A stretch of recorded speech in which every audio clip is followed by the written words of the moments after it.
Kumbi College da Assistant Professor Kuntaruk Nalada Hapchinbada chenaba sing chairak pigadabani M.Su. Manipur lenga ki Aided College ama oiriba Kumbi College da hogiba chahi lising ani kunmanga da Assistant Professor Kuntaruk Huran Nalada Hapchinbada the All Manipur Student Union na leibak miyam da sabak fakhre.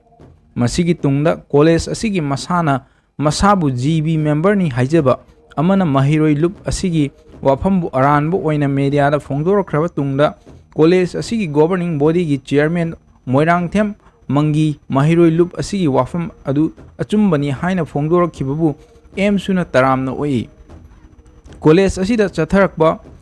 corruption amadi nepotism gi thong asi GV gi chairman na phongdorkhiba asina yamna mayik sengna takle tungi yumbirel oirakadoriba haurakliba mahiroi singbu lausingi mangal pibigadoriba oja singbu qualified oide khangdana aranba moongda Huran Nalada Hapchinbada haibasi tawpham thoktaba afaba mahigi kanglon ama puraknaba honabada tungmang onaba thong amani hairiba wathok asi hojikti leibak wathok oiraklabanina college asigi GB chairman amadi GB gi member oina yauriba MU gi nominee ani amasung education director U gi nominee amasung authority ama oiriba